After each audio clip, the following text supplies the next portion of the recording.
ဒီမှာလာကြည့်စမ်းအင်ဂျင်ဝိုင်ဖုန်းကိုဖွင့်လိုက်တာနဲ့မင်းကားဘာဖြစ်နေလဲဆိုတာငါချက်ချင်းပြောပေးနိုင်တယ်ဒီနေ့ငါရဲ့နှစ်ပေါင်း30လက်တွေ့ကားပြင်တက်တန်းတစ်လျှောက်လုံးကရလာတဲ့အတွေ့အကြုံတွေကိုမင်းကိုအကုန်ချပြပေးမယ်ပထမဆုံးတစ်ခုကအင်ဂျင်ဝိုင်ဖုန်းကိုလက်နဲ့လှည့်ဖွင့်ကြည့်လိုက်ပါအထဲကနေလေဟာနယ်လိုမျိုးအတင်းဆွဲဆုပ်ထားတဲ့အရှိန်ဟုန်အပြင်းထန်ဖြစ်နေပြီဆိုရင်တော့ဒါဟာမင်းကားရဲ့ peak valve လို့ခေါ်တဲ့အိတ်စောအခိုးငွေထင်းအဆိုရှင်ပျက်စီးနေပြီဆိုတာသိချသလောက်ပဲအကယ်၍အဲ့ဒီအဆိုရှင်သာပျက်စီးသွားခဲ့ရင်အင်ဂျင်ဝိုင်တွေဟာအင်ဂျင်ရဲ့မီးလောင်ပေါက်ခန်းတဲ့အထိရှန်တက်ဝင်ရောက်သွားပြီးကားကမီးခိုးဖြူတွေတလိမ့်လိမ့်ထွက်ကအင်ဂျင်ကြမ်းဖြစ်တဲ့အထိဒုက္ခပေးတော့မှာပါဒါပေမဲ့ဒါကိုဖြေရှင်းဖို့ကတော့မခက်ပါဘူးအဲ့ဒီအခိုးငွေထင်းအဆိုရှင်အစ်စ်လေးတစ်လုံးပြောင်းလဲတက်ဆင်လိုက်ရုံနဲ့တင်မင်းရဲ့ပြဿနာအားလုံးအေးအေးဆေးဆေးပြေလည်သွားမှာပဲဖြစ်ပါတယ်အခုနှစ် engine oil cover ကိုဖွင့်ပြီးအဖုံးရဲ့အောက်ဘက်မှာအနက်ရောင် sludge အညစ်အကြေးထူထပ်တွေအများကြီးကပ်နေလားစစ်ကြည့်ပါအဲ့ဒီလိုဖြစ်နေရဆိုရင်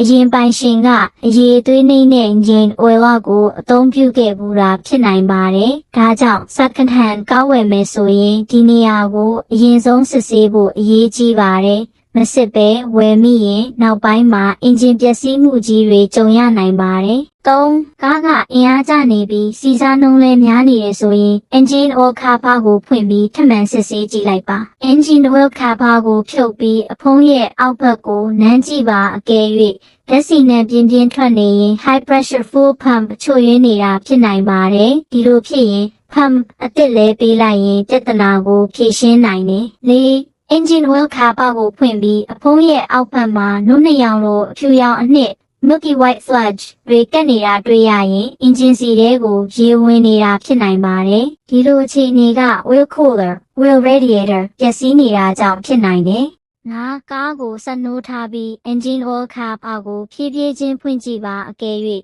engine CPR အရမ်းမြင့်နေပြီးစီရေပြင်ကိုပန်းထွက်လာတယ်ဆိုရင်အင်ဂျင်ရဲ့ cylinder တွေအလွန်ဟောင်းနွမ်းနေပြီဖြစ်နိုင်ပါတယ်။အဲ့ဒီလိုကားကို second hand အနေနဲ့ဝယ်မိရင်နောက်ပိုင်းပြုပြင်စရိတ်အများကြီးကုန်ကျနိုင်တယ်။6ကဆက်နိုးပြီးနောက်ရှူရှူလို့လေယိုတန်မျိုးကြားရပြီး engine oil cover ကိုဖွင့်လိုက်တာနဲ့အဲ့ဒီအတန်ပျောက်သွားတယ်ဆိုရင် positive crankcase ventilation PCV valve ချို့ယွင်းနေတာဖြစ်နိုင်ပါတယ်။ကားဆက်နိုးပြီးနောက်ရှူဆိုတဲ့လေယိုတန်ကြားရပြီး engine oil cover ကိုဖွင့်လိုက်တာနဲ့အတန်ပျောက်သွားတယ်ဆိုရင် PE positive crankcase ventilation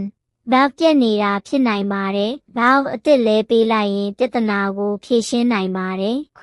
ကိုကားနဲ့ဘယ် engine oil ကိုသုံးသင့်လဲဆိုတာသိချင်ရင် engine oil cover ကိုဖြုတ်ပြီးအဖုံးရဲ့အနောက်ဘက်မှာရေးထားတဲ့နံပါတ်ကိုကြည့်လိုက်ပါ။အဲ့ဒီနံပါတ်ကကားနဲ့ကိုက်ညီတဲ့ engine oil အမျိုးအစားကိုဖော်ပြထားတာဖြစ်ပါတယ်။အဲ့ဒီ specification အတိုင်း engine oil ဖြည့်သုံးရင်အဆင်ပြေပါတယ်။ဒါကိုပိုလွယ်ကူအောင်ကြည့်နိုင်ဖို့ဇယားတစ်ခုလည်းပြုလုပ်ထားပါတယ်။ကားနဲ့ပတ်သက်တဲ့ဗဟုသုတအကြောင်းအရာတွေကိုသိချင်ရင် Lucky Vlog page မှာဝင်ရောက်လေ့လာနိုင်ပါတယ်။အဆုံးထိကြည့်ရှုပေးတဲ့အတွက်အထူးပဲကျေးဇူးတင်ပါတယ်။